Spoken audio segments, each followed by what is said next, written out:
मैं तब तक एक तरीके से लोगों का चहेता बन चुका था। तो जब मैं एंटर किया तो सारे लोग अपने टेबल से उठ रहे, कोई देख रहा है मुझे, कोई पिक्चर के लिए आ रहा है। तो it was that one moment that I looked at them and I looked at my dad. तो वो जो उनकी आँखों में वो जो चीज़ थी ना, वो जो प्राइड था, वो मेरे साथ, वो खुशी, वो पूरी ज़िंदगी रहेगी। मुझे उनकी वो आँखें याद है। And that one last day when I lost him, उसी दिन मैंने उस फ़ोन का कवर मंगाया था सुबह सुबह। तो and I give the cover to dad and he was very happy with the cover also. He was like, अरे वाह, कवर लाए, this is looking very nice on the floor. तो ही वाज रियली हैप्पी। बोला अच्छा चलो अभी मैं चलता हूँ, bye. Little did I know that that was the last moment where I am talking to him.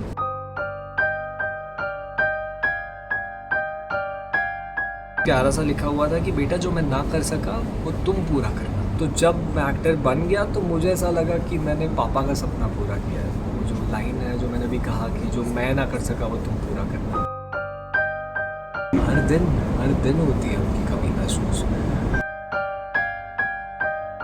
So Paras, it's father day. Yes. और चूंकि आपके लिए बेहद इसलिए बहुत खास है क्योंकि आपका शो भी है, आ रहा है, पापा नहीं है, कितना मिस कर रहे हो आप? बहुत ज़्यादा मिस करता हूँ पापा को, हर दिन करता हूँ। मतलब ऐसा मोमेंट आज तक रहा नहीं है जहाँ पर मैंने नहीं सोचा कि पापा होते तो ये देख पाते। मतलब every achievement of mind I have always felt that if he was here then moment कुछ और होता। But I am sure that he is watching. और एक तरीके से मैं मतलब ये चीज़ की फीलिंग रखता हूँ कि जो कुछ हो रहा है मेरे साथ, it's him. He is my guardian angel and he's been guiding me all He's the way. blessing you. He's blessing, he's there. जब शूट कर रहे थे आप, सडनली कुछ ऐसा वाकया हुआ था पारस, क्या हुआ था थोड़ा, और कैसे आप टूटे थे, क्या हुआ था? It was a moment that will actually stay for life. I was shooting. मुझे मम्मी का फर्स्ट कॉल आया तो मुझे लगा कि पता नहीं इतना इम्पोर्टेंट कुछ होगा नहीं, तो I was continuing the shoot. But my mom only call me once. मतलब उनकी ये आदत है कि अगर कुछ भी इम्पोर्टेंट भी रहा तो मुझे एक बार कॉल करते हैं, वो उनको पता है मैं शूट पे हूँ, तो she will not call me again, she call me later. और उनका जब सेकेंड कॉल आया मुझे लगा something's really important. I picked up the call, then I could hear her screaming. कुछ समझ नहीं आ रहा था what is she screaming about. जब तक मुझे रियलाइज़ हुआ what is she telling me, I just ran towards my house without my car, without anything. Bare feet था मैं पैदल घर की तरफ भागने लगा, because you don't be in your senses when you hear something like that. पीछे से कुछ बाइक्स आए मेरे साइड से, मेरे कुछ फ्रेंड्स हैं। ही मतलब एक रिपोर्टर ही है, मतलब एक कैमरामैन है, सिद्धेश नाम है उनका। तो सिद्धेश की बाइक लेकर वो पहुंचा, मैं उसके पीछे बैठा, सिद्धेश के साथ मैं घर की तरफ भागा। But it was too late by then. जब तक मैं पहुंचा ही वाज ऑलरेडी गॉन। काफ़ी पूरा सेट आ चुका था वहाँ पर, सारे लोग आ चुके थे, but then we couldn't save. या जैसे आपने बोला कि पापा ने सब कुछ लगा दिया था, सब कुछ दांव पर लगा दिया था, आपको यहाँ पर याद है लास्ट वर्ड क्या बोला था उन्होंने आपसे, क्या पूछा? This is actually very emotional to be honest. Last में क्या बोला था ये मैं स्पेसिफिकली तो नहीं बता पाऊँगा, क्योंकि मुझे मोमेंट याद है कि लास्ट मोमेंट क्या था। इट वॉज 2-3 मोमेंट थे जो मुझे हमेशा याद रहेंगे। 18th को उनका बर्थडे था और 27th को आई lost him with in 9 days of March.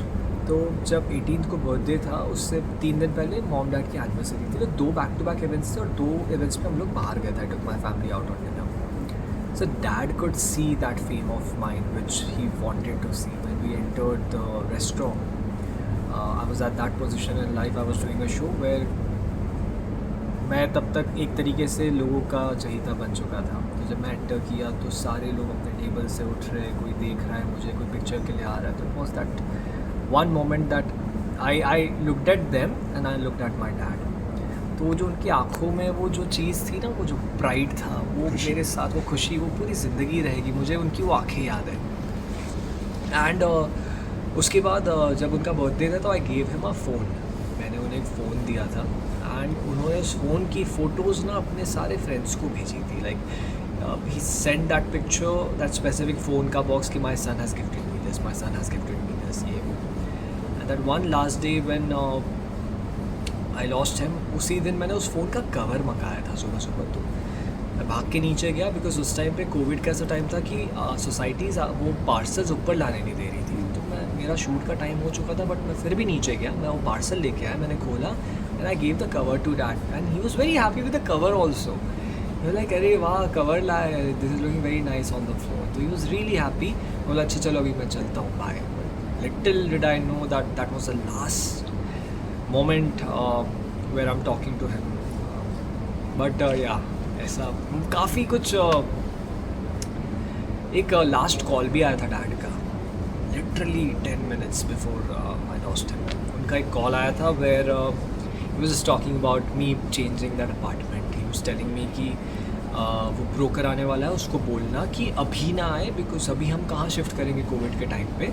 तो वो जो ओनर्स हैं उनको कहना कि थोड़ा सा एक्सटेंड करें ये जो कॉन्ट्रैक्ट हमारा है, so that we can look for apartments and then shift later. तो उस ब्रोकर को बोल देना कि बाद में आए. So that was the last conversation I had with him. तो जैसा कि आपने वहाँ ड्रीम था उनका, आप सपने उनके पूरे कर रहे थे. मलाल होता है कि काश पापा होते तो मैं और भी अच्छा करता. Definitely.